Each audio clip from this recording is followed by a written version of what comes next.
मित्रों नमस्कार, आप सभी का स्वागत है। मित्रों, अक्सर करके हम लोगों के मन में एक प्रश्न होता है कि मंत्र जप हम माला पे करें या बिना माला के करें। बहुत सारे लोग बिना माला के मंत्र जप करते हैं, तो लाभकारी कौन ज़्यादा है? क्या माला सिर्फ जप करके संख्या गिनने के लिए होता है या माला पे मंत्र जप करने से कुछ विशेष लाभ प्राप्त होता है? मित्रों, माला पर मंत्र जप करने पर विशेष लाभ प्राप्त होता है, क्योंकि माला जब आपके हाथों पर चलती है तो उससे अलग अलग मालाओं का एक अलग अलग ऑरा मंडल आपके जीवन में, आपके शरीर पर बन जाता है और उसका प्रभाव आपके जीवन पे पड़ता है, मन मस्तिष्क पे पड़ता है। माला हमेशा क्लॉकवाइज चलाई जाती है। हिंदू धर्म में माला हमेशा क्लॉकवाइज चलाई जाती है। जब भी माला क्लॉकवाइज चलाई जाती है तो जो मंत्र जप पर ऊर्जा उत्पन्न होती है वह ऊर्जा सकारात्मक रूप से आपके जीवन को प्रगति में लेके जाती है, या जिस उद्देश्य के लिए आप कर रहे हैं वहाँ पर पॉजिटिव ऊर्जा बनती है, सकारात्मक ऊर्जा बनती है। ये वही ऊर्जा है जिस ऊर्जा से प्रकृति निर्मित होती है। संसार की जो प्रकृति की, नेचर की जो ऊर्जा है वो भी क्लॉकवाइज है और आपकी जो माला चलती है वो भी क्लॉकवाइज है। और अलग अलग चीज़ों की माला का भी अलग अलग प्रभाव पड़ता है। रुद्राक्ष की माला का अलग प्रभाव पड़ता है, मूंगे की माला का अलग प्रभाव पड़ता है, बैजंती की माला का अलग प्रभाव पड़ता है, चंदन की माला का अलग प्रभाव पड़ता है, तुलसी की माला का अलग प्रभाव पड़ता है। इसी तरीके से आप माला पे जप करें। माला जप का विधान बहुत वैज्ञानिक विधान है। बिना माला के जो जप किया जाता है वह विधान शास्त्रोक्त रूप से सही नहीं है।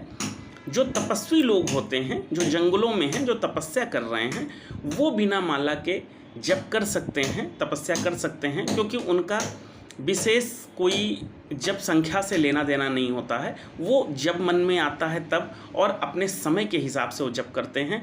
वो समय को अधिक महत्व देते हैं, सांसों को अधिक महत्व देते हैं। इस कारण से वहाँ पर माला संभव नहीं हो पाती है। और वहाँ पर भी, जंगलों में भी बहुत सारे लोग माला का प्रयोग करते हैं, माला पे जप करते हैं। माला का बहुत बड़ा वैज्ञानिक रहस्य है। बहुत बड़े बड़े संत माला पर ही जप किए हैं। और माला का जो जप होता है, जब माला आपके सामने जब वो घूमती है, जब वह क्लॉकवाइज घूमती है, तो वो माला का जो जप होता है उस जप की ऊर्जा नाभि चक्र पर असर डालती है और वहाँ से पूरे के पूरे शरीर में, और आपका जो आभा मंडल है उस पर उस माला के जो जप का असर होता है वो प्रभाव पड़ता है। इस विज्ञान को देखते हुए माला जप बनाया गया है और माला की संख्या 108 रखी गई है। माला में जो मनके होते हैं इनकी संख्या 108 रखी गई है, जो कि शुभ है। या हमेशा 9 के ही 1 और 8 जोड़कर 9 आता है। इस तरीके से इसके जो मनके बनते हैं 1008 भी बन जाते हैं या 108 बनते हैं। वैसे प्रचलन में 108 ही चलता है। एक शुभ अंक होता है। 9 अंक को आप चाहे जितनी बार जोड़ दीजिए, चाहे जितनी बार गुणा कर दीजिए, उनका टोटल गुणक या हमेशा का जो जोड़ है वो 9 ही आएगा, ना उससे घटेगा ना उससे बढ़ेगा। इसलिए इस 108 की संख्या का भी बहुत बड़ा महत्व है।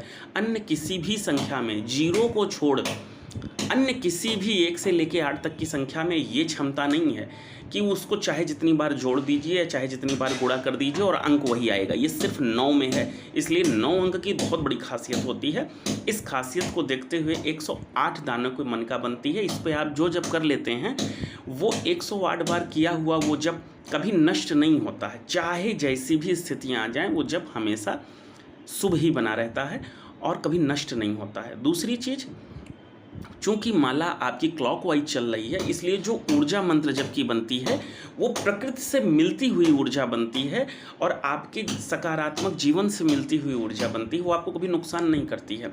अगर आपके मंत्र सही हैं, सही विधि से मिले हैं, सही गुरु से मिले हैं, तो वो चमत्कारिक लाभ दे देते हैं निश्चित तौर पर।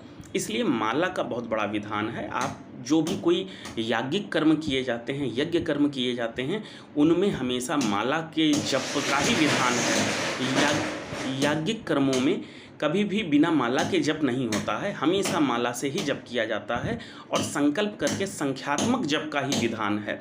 1.25 लाख, 1.25 करोड़, इस तरीके से लोग करते हैं। 11,000, 21,000, 51,000, 1.25 लाख, 1.25 करोड़, इस तरह लोग मंत्र जप करते हैं और वो माला पे ही करते हैं। मित्रों आज के लिए इतना ही। जय महादेव।